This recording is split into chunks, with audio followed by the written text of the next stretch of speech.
Welcome to the June newsletter. My name is Luka. I am your holistic nutrition gal, and I'm coming your way here from Treaty 7 territory, this beautiful land where the mountains and the prairies meet that have long been the traditional lands of many, many different people. And I am grateful to them all, and the plants and the animals. Okay, listen. This is the start of the month missive where I talk about the classes and the events that are happening over the course of the month. And because people are mostly not signing up for anything anymore, that sounds so defeatist. It's okay. It's okay that they're not. I'm going to go through what I have on offer really briefly, because if you want that information, you'll get it really quickly. But then I'm going to launch into something totally different. Because it feels like, it's increasingly and progressively, the pressure of being alive and a human right now feels like it is never ending. And I need help, so I'm assuming I'm not the only one. So I will offer 2 cents of what I have been observing and thinking about in the last couple of days of the wildness. Okay. Hi. Hey, listen, do you know that I work in nutrition? Yeah. So I have 3 things that I want to talk about super briefly. First up, we have the GoodFood Network. It is always open 24 hours a day, and it's a self-served buffet kind of offering with lots of different things where I say, if you have an hour a week that you want to dedicate to learn how food and nutrition can be of service when you've got some health stuff on the go, come and join us in the network. Our topic this month is blood sugar balancing. We're doing sessions on coffee and how it impacts blood sugars, protein, carbs, and why magnesium is so important, where to find it. We're doing level 400 stuff. We're doing a lot of different things. So if you're interested in the network, $35 for the month, come and go as you please. I will drop that as link number 1 below. Check it out. See if it's something you'd like to do. Second, I'm doing a class. If you're in the network, it's free, but if you want to take just this class, it's coming up on June 12th, and it's going to be at 9 a.m. Everybody who registers gets the replay, and it's a class called Blood Sugar Balancing Level 400. So what we're doing in this class, I will call it Advanced Holistic Nutrition. We're going into those deeper things that you can do to balance your blood sugars, roots, shoots, teas, different things that can bring in that extra piece. And this is for those people who are like, I eat clean, which is going to be the topic of our conversation today. I'll talk about this in a second. I eat clean. Yeah, okay, good. Like, I use that terminology for a long time, and I'm going to invite you to drop it, but that's going to be the conversation coming up. So this class, Blood Sugar Balancing Level 400, is these advanced ways of thinking of food and different things to put in place to help balance that blood sugar. So that's happening on June 12th. And one last one over at Histamine Haven, I'm one of 2. We have been so busy building something, and we're launching to beta people in a couple of days, which is very exciting, but we're going to open it to everybody else in September. We have a class coming up. Yeah. So not the big thing. The big thing is going to be in September. But we have a class coming up on June 21st. And if you have any kind of skin issues, so hives, eczema, itchy skin, like bumps on the skin that you can't explain that come and go, if you've ever taken an over-the-counter like allergy medication like Benadryl or Claritin or any of those things, and it's alleviated any of your symptoms. Scleroderma is a skin-based thing sometimes. Lichen sclerosis is as well. What else is skin-based that may have histamine or mast cell involvement? Itchy throat, itchy nose, any kind of allergic type reaction or hay fever type reaction. Acne. This is a new one that we have just been diving into over at Histamine Haven. We'll be talking about it. But these are all ways that the system is having a hard time with either a lot of inflammation or histamine. And I'll tell you, when inflammation's been around for a long time, histamine shows up as an issue. We're going to be doing a free class. So if you want to understand how histamine and mast cells are playing into any symptoms you've got, especially those associated with your skin, then you're going to want to sign up for a free class. It's coming up on June 21st. And yep, replay goes out to everybody. So I'll drop that as link number 3 below. So you can find all the details you want. The network is number one. That blood sugar balancing level 400 is number two. And the histamine connection is number three. Thank you. Bye. Okay. Now let's get into it. This whole idea of eating clean. I feel like I'm about to write an essay or a thesis even. I feel like right now we are being invited to write theses, though, is that the plural form of thesis? Those of us who have capacity and space in our lives who are not running away from terror right now, truly, honestly, like obviously super privileged. Okay. I have so many things swimming around in my head, and 18 times a day, I want to have conversations about this, and then it just gets so overwhelming so quickly. So what I do, if your eyes are open, if your heart is open right now, if you are witnessing things, it doesn't matter which side of the issues you're on, and there's many different issues. I'm trying to keep it really broad so that you can make this applicable to where you are, because I really actually think all of this is interconnected and we are all on the same path. And we all have a role to play. Unfortunately, I think some are destroyers and I think some are builders. So, okay, here's the deal. I feel like I just contributed to it. So sorry. Okay, listen. I'm trying to choose my words. I don't want to alienate anybody. Okay. You know how we always say intergenerational trauma. You hear this term bandied about. This is just one of these examples I'm thinking of. Intergenerational trauma, and there's all of this terrible things that have happened to many people before us, and it has this potential of encrypting and changing different biochemistry in the bodies of those that come after in order to help prepare them to get out of harm's way earlier so that they don't suffer the same fate that their ancestors did. And sure, yeah, the biochemistry is there to show it. But I want to take a step out of the biochemistry. I mean, I love science. I'm not going to lie. I love science because it's so cool, because you can look at things like this and you can really winnow it down and you can really bring it up to the cerebral and live in the head and look at things that way. But you, my friend, and I are built as whole beings. We do not live in our heads.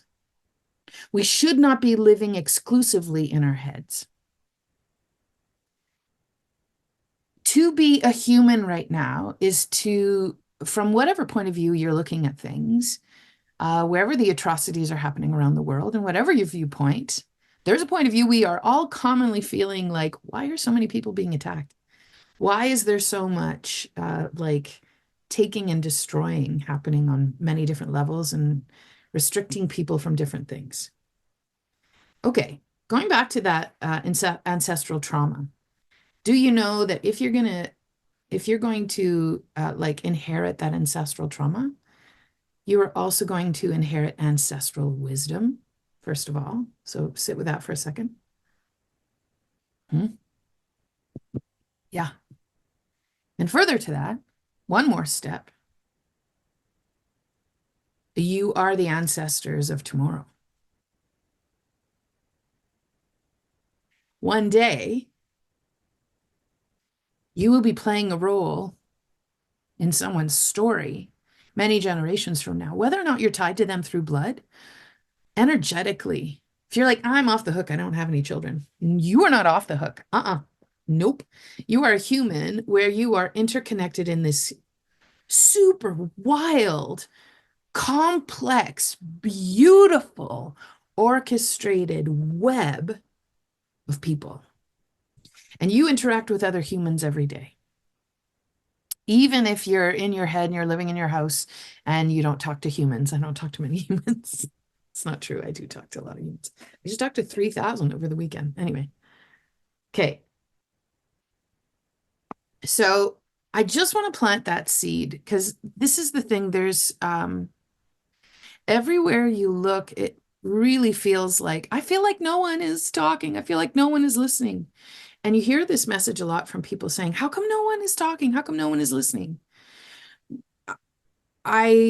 I'm not letting anybody off the hook, but I really think collectively there's so much going on and we are feeling it so keenly because I think the energetics, like the solar flares, have you been paying attention to those? How many we've gotten?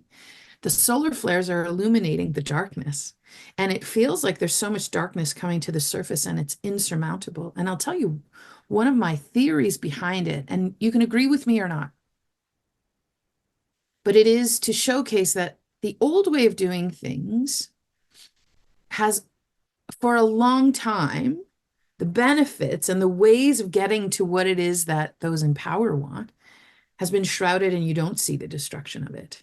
We haven't been privy, or there's been a shrouding of the true story. And as we come with these, even the solar flares, I just think of this like in a grand scale of things, that we're just exposing the underbelly of the way that the humans have been operating in the natural world and how it actually is not serving the world. It's not serving the earth. It's not serving Mother Nature. It's not serving animals. It's not serving plants, and it's not serving humans.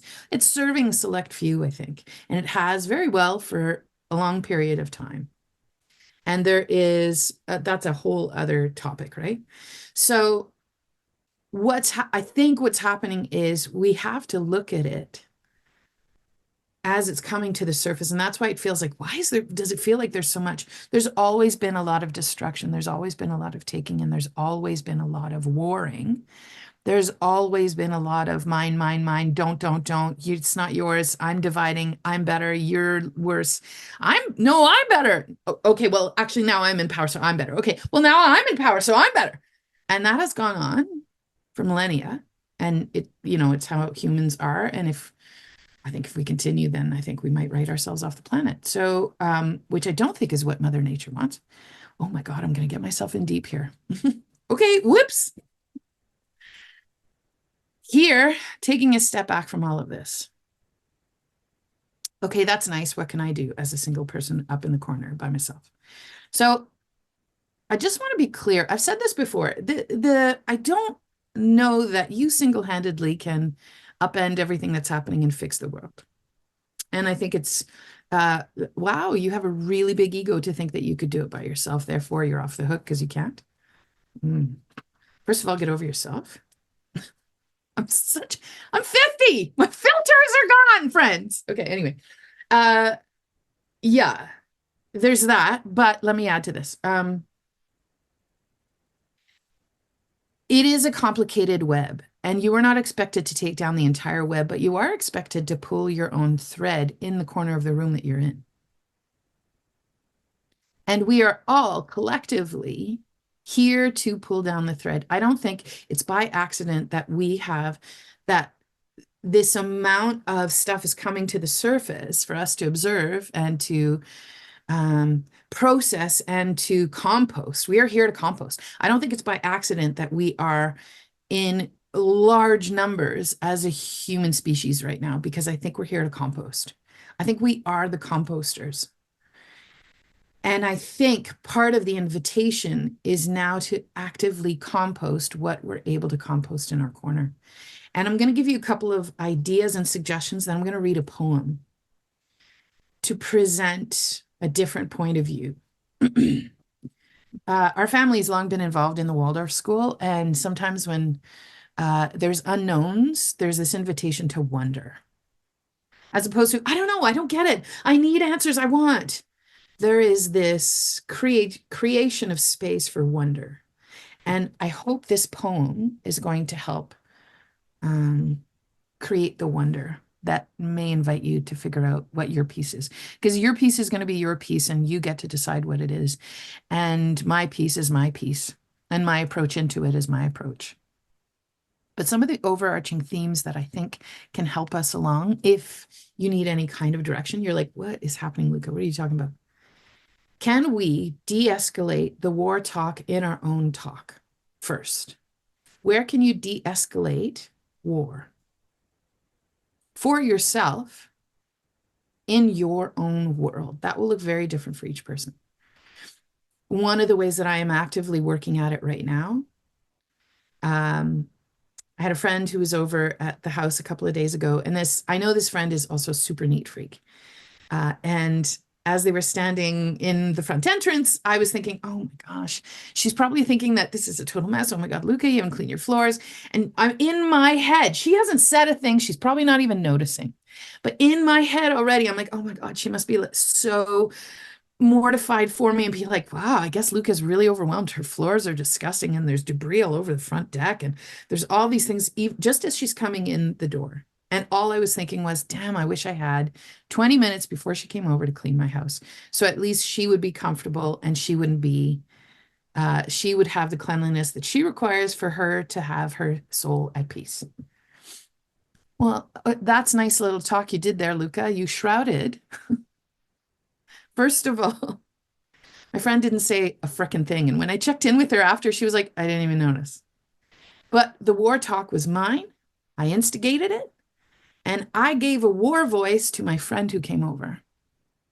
And I let her, that voice, which is mine, not my friend's, live in my head and tell me these terrible things of how awful I am and what my shortcomings are and how I'm a terrible human. My friend didn't say those things.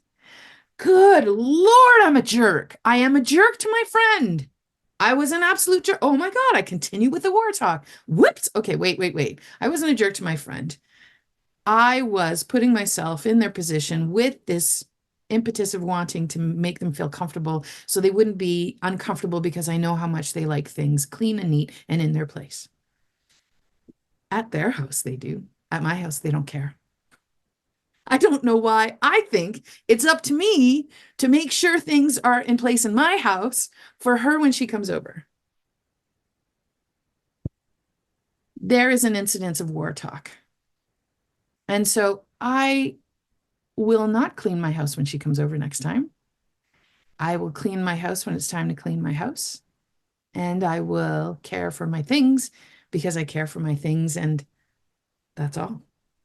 There's no more war talk. Where can you de-escalate any type of war talk with yourself, with the way we approach things, with the way that we talk to each other, with the way that we interpret the world, with the way that we see the world? Oh, it's a division time.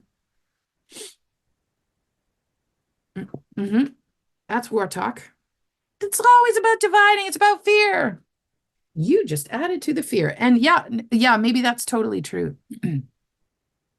So then can you be the antidote? How can you balance it out? I'm not saying there isn't evil in the world. I'm not saying there isn't division in the world. But how can you, in order to dismantle it, what can you do to help dismantle it? Can you help create the new? Can you help take down the old? Will you do a bit of both? Where is your place in this? And what kind of role can you play in your own life at pulling that one single thread? Because we all have a thread to pull.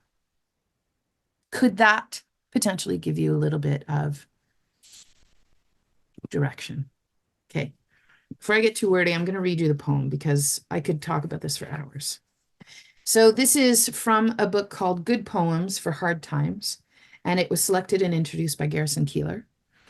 And this is one by a poet named May Swenson. And May wrote this book called All That Time. So with everything that I've just said, I'm going to read you, it's a story in poem form. And I'm going to let this sit with you. And then I want you to listen to this, and then I invite you to stew on this. And I will preface this with, in this poem, she talks about two trees, and there are two very such trees.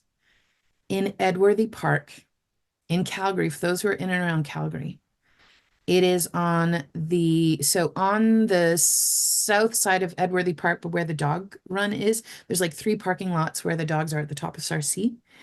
And if you walk through down to the La Crevasse, pas La Crevasse, La Falaise. I can't think of the word in English. The escarpment, like the drop-off wall, like the drive to get into Edworthy Park at the bottom, at the south end, is down there. But then there's the cliffs. That's what it is. The cliffs up top.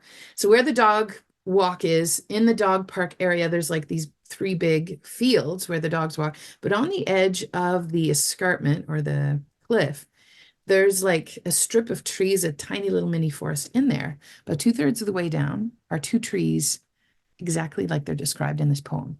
So you can go visit those trees at Edworthy Park. I'll see you there. That's where I'm going to be. Okay. All that time, by Mae Swenson. I saw two trees embracing. One leaned on the other as if to throw her down, but she was the upright one. Since their twin youth, maybe she had been pulling him toward her all that time, and finally almost uprooted him. He was the thin, dry, insecure one, the most wind-warped you could see. And where their tops tangled, it looked like he was crying on her shoulder. On the other hand, maybe he had been trying to weaken her, break her, or at least make her bend over backwards for him just a little bit. And all that time, she was standing up to him the best she could. She was the most stubborn, the straightest one, that's a fact. But he had been willing to change himself, even if it was for the worse all that time. At the top, they looked like one tree, where they were embracing. It was plain they'd be always together. Too late now to part. And when the wind blew, you could hear them rubbing on each other.